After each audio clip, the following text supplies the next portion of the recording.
Dans le cadre des Mardis Mallette, CMA-TV vous présente la chronique économique, une présentation du groupe Mallette, société de comptables professionnels agréés et de services juridiques.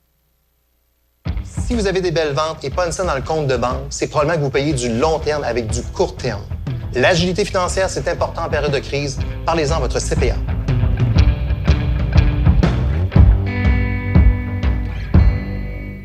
Je vous souhaite la bienvenue à cette autre chronique économique dans le cadre des Mardis Mallette. Je suis en compagnie de Régent Lemieux, comptable professionnel agréé du groupe Mallette. Régent, bonjour. Bon matin, Michel. Régent, des sujets, d'après ce que je peux voir, ne manquent pas dans l'économie actuellement. Non. Parce que pandémie oblige, mais il y a eu beaucoup de changements qui se sont passés et qui se passent encore au niveau économique à cause de la pandémie. Je dirais que dans le fond, Michel, que tous les secteurs d'activité sont touchés par la pandémie. Donc, tout le monde doit se remettre en la façon de faire différente. Donc, ça touche beaucoup. Puis aujourd'hui, je voulais parler, entre autres, de l'immobilier, là, qui touche vraiment... Est-ce qu'on peut dire des changements positifs ou... Bien, je vous dirais que dans le fond, oui, les changements sont positifs en général, parce que dans le fond, quand il arrive une pandémie, on se remet en question. Donc, on revoit nos façons de faire. On voit des transactionnels qui se bousculent présentement, entre autres les quincailleries qui se sont bousculées avec des achats importants qui se sont faits. Patrick Morin, dans le fond, qui était un joueur majeur au Québec, qui a été acheté par Homadware. Donc, une transaction très importante. Donc, ça fait beaucoup bouger l'économie. Puis ce secteur de l'immobilier-là est vraiment affecté beaucoup, mais de façon positive. Contrairement à ce qu'on peut croire, c'est que les gens veulent ressortir un peu des loyers, retourner en résidence, et là, ça crée vraiment une surcharge, donc plus de demandes de vouloir avoir des maisons que d'offres dans le marché. Puis dans Montmagny, on le voit très bien dans les journaux, quand on regarde les publications de RE/MAX, le nombre de résidences à vendre sur le secteur de Montmagny-Lillette a baissé de façon importante. OK. Maintenant, notre marché. Parce que moi, j'aime toujours ça, ramener ça à mon marché. Oui. Et mon marché, moi, c'est Montmagny-Lillette. Montmagny-Lillette, oui. Kamouraska. Donc, on se compare comment? Est-ce qu'on est bien positionné? Est-ce qu'on est avantagé? Le fait qu'on soit à côté des grands centres? C'est un bon point, Michel. On est vraiment avantagé comparativement aux grands centres. Si on prend la moyenne canadienne d'une valeur résidentielle, un prix médian d'une valeur résidence canadienne, on parle de 492 000 $. Donc, ça exclut les grandes villes comme Toronto et Vancouver, pour lesquels les prix des résidences ont joué entre 800 à 1 million. OK? Donc, on exclut ça parce que ça vient trop fausser. Des paiements assez majeurs. Mais si on ramène ça dans des villes moyennes, 492 000. Maintenant, on va vous présenter un tableau pour voir notre territoire. On va aller creuser davantage pour nous, qu'est-ce qui se passe sur notre territoire. Si on regarde le tableau, OK, j'ai mis les MRC de Lévis, de Montmagny, Lillette et Chaudière-Appalaches. Si on regarde Lévis, le prix médian, il y a eu 1431 transactions qui s'est faites dans 2019. Malheureusement, 2020 n'est pas encore sorti. On devrait avoir les chiffres, puis je vous apporterai l'ajustement. Les plus récents, là, les plus récents, parce que vous allez voir, il y a eu encore une hausse en 2020 par rapport à ces prix-là. Le prix médian d'une maison à Lévis, c'est 250 000. Si on est beaucoup plus proche du centre-ville, on parle de 286 000 le prix de la maison à Lévis. Maintenant, allons voir à Montmagny, le prix médian d'une maison. Il y a eu 272 transactions et on parle de 133 000 de prix, pratiquement de moitié. Fait que moi, là-dedans, qu'est-ce que je vois? Je vois vraiment une opportunité pour des gens qui veulent venir s'établir sur notre territoire par rapport au prix des maisons. Donc, on parle de la moitié du budget à mettre sur une résidence et on sait qu'on est proche des grands centres. Et à cette heure, avec la façon que l'économie se positionne avec la pandémie, le télétravail possible, donc beaucoup moins de voyagements. Donc, on peut avoir une résidence intéressante à Montmagny, avec un prix intéressant, puis de gagner des salaires l'équivalent de qu'est-ce qui peut se gagner même à Lévis. Là. Donc, c'est une stratégie à penser pour les jeunes là, qui veulent venir s'établir à Montmagny. Tu parles de salaire, ça me fait penser, parce que là, moi, on a beaucoup d'offres d'emploi ici de différentes entreprises de la région, et là, on voit les salaires augmenter considérablement parce que la main-d'œuvre est rare. Est-ce que ça va faire monter le prix des maisons, ou est-ce que ça peut avoir une conséquence sur... le prix des maisons? Bien, qu'est-ce qui fait augmenter le prix des maisons? C'est vraiment le coût des matériaux là, qui fait augmenter le coût de construction d'une maison beaucoup plus cher. Et on sait que les prix des matériaux sont très chers actuellement. Très chers actuellement. D'ailleurs, en janvier, le taux d'inflation a augmenté en haut du 1 % causé par le coût des matériaux qui a augmenté de façon importante. Donc, beaucoup de rénovations qui se fait. D'ailleurs, sur le territoire de la MRC de Montmagny-Lillette, beaucoup de rénovations, de demandes de permis par rapport à ça, qui va faire augmenter le prix des maisons parce que les gens viennent mettre à jour leur maison. Puis le fait aussi, c'est beaucoup plus difficile d'acquérir une maison neuve maintenant qui va coûter, des fois, la construction d'une maison neuve, que ce soit à Montmagny ou à Lillette, c'est le même coût, là. Donc, ça va coûter au moins 350 000. Ça peut toucher à ça, une maison vraiment neuve, là, d'une qualité correcte, mais sans être extraordinaire, là. On parle plus de 300-350 000 construire une maison aujourd'hui, là. Et ça, est-ce que ça peut faire monter, justement, la statistique que tu viens de nous montrer, 133 000 par rapport à 250 000 à Lévis? Oui, parce que dans le fond, les gens vont avoir tendance à aller vers des résidences qui existent déjà, dans le fond, pour dire, bien, je vais acheter une maison. Donc, ça crée beaucoup plus de personnes qui vont vouloir acquérir cette maison-là. Donc, on parle des fois des transactions qui peuvent avoir 5 à 6 acheteurs potentiels pour une maison. Donc, ça crée une surenchère dans le marché. Oui. OK? Chose qu'on ne voyait pas auparavant. Puis, il faut comprendre que dans Mercier de Montmagny puis Lillette, là, bien souvent, les prix se vendaient en bas de la valeur foncière, jusqu'à tout récemment. Donc, c'est quand même pour dire, là. Donc, on parle des fois... Donc, ça fait un ajustement, c'est un ajustement. Un ajustement dans le marché. Parce que, dans le fond, dans le marché, il y avait moins de demandes pour les maisons dans le secteur de Montmagny-Lillette. Donc, ça a fait baisser le prix médian. Mais là, on revoit une hausse. Puis j'ai hâte de voir les statistiques 2020, je vais vous les apporter, là. Mais les hausses vont augmenter par rapport à ça, c'en est certain. Est-ce que ça crée de la surenchère? Ça crée une surenchère. Beaucoup plus, je vous dirais, dans le coin de Lévis, Québec, là. C'est encore plus important dans ces secteurs-là. À Montmagny, dans le fond, qu'est-ce qu'on se rend compte? C'est que les maisons se vendent beaucoup plus rapidement maintenant, mais il n'y a pas nécessairement de surenchère aussi élevée qu'à Lévis, pour laquelle j'ai entendu parler qu'il y avait 5, 7, 10 personnes, même des gens qui écrivaient des lettres en disant « Mais moi, j'ai une famille, donc j'aurais besoin de cette maison-là. » Donc, les gens essaient de jouer sur le côté sentimental pour obtenir la maison, là. C'est rendu là. C'est rendu là maintenant dans le marché. Donc, ça, c'est la pandémie qui a créé tout ce mouvement-là immobilier. Les gens disent, est-ce qu'on va avoir un boom immobilier, dans le fond, une crise immobilière, parce qu'il y a des augmentations des prix importants? Dites-vous que non, les prix vont ne qu'augmenter. D'ailleurs, si on regarde la médiane dans Chaudière-Appalaches, qui était de 153 000 actuellement, l'an passé, on parlait de 105 000. Donc, le prix médian, juste dans Chaudière-Appalaches, a augmenté de façon de 40 000 globalement.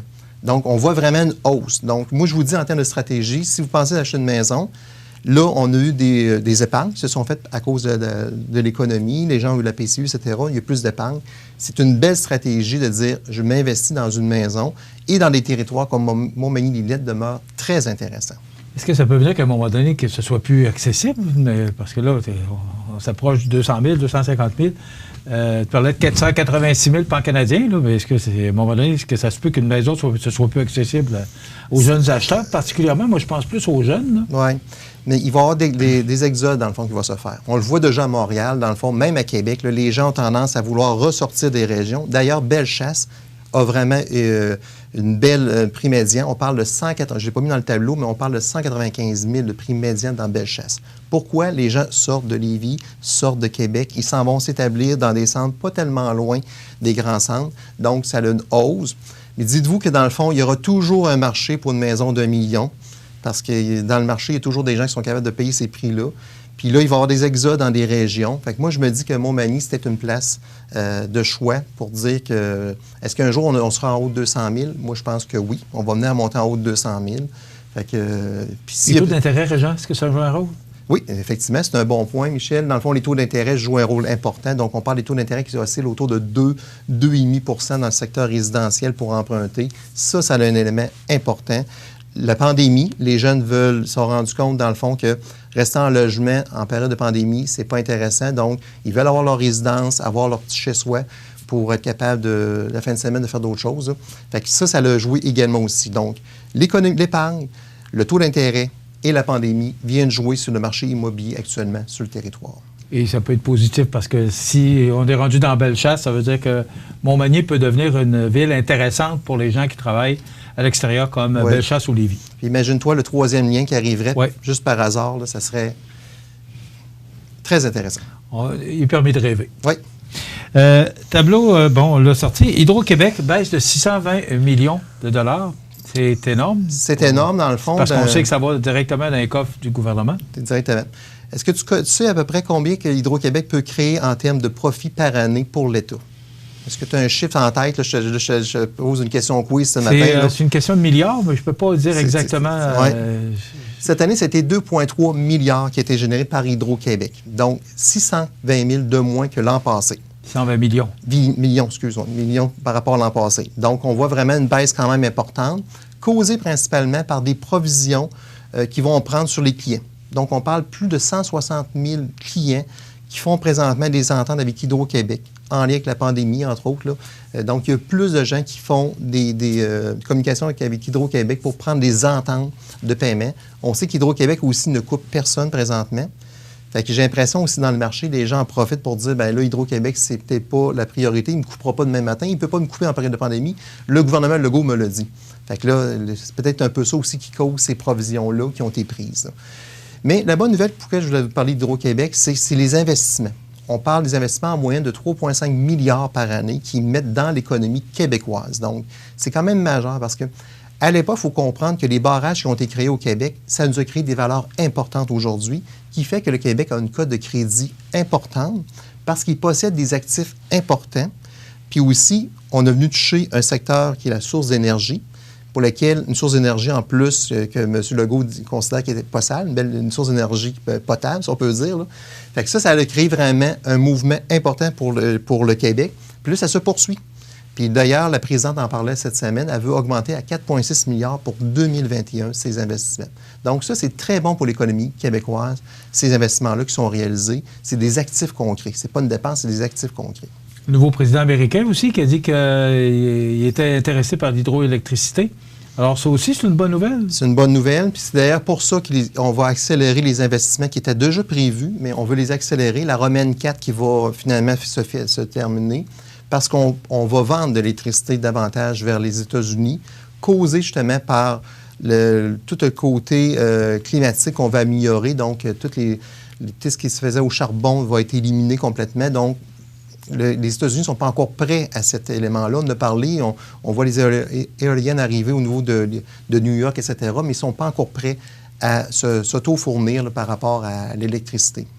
Le 620 millions qui ne rentrent plus dans les coffres, c'est de l'argent de moins pour le gouvernement, ça augmente le déficit. Ça, c'est l'impact négatif, effectivement, parce qu'ils vont remettre cette année un dividende de 1,7 milliard. Ils en gardent toujours une partie, là, mais le dividende va baisser cette année. On parle environ qu'ils vont remettre 500 millions de moins à l'État cette année. C'est énorme. C'est quand même beaucoup d'argent qui ne sera pas remis à l'État. Puis ça, c'est un peu le côté négatif de la chose, parce que vous savez que cet argent-là est mis dans le réseau de la santé un peu partout, là, l'éducation, etc. Fait que ça, c'est une source d'entrée d'argent de moindre. Combiné avec la pandémie, c'est un effet négatif de qu'est-ce qui arrive présentement avec Hydro-Québec.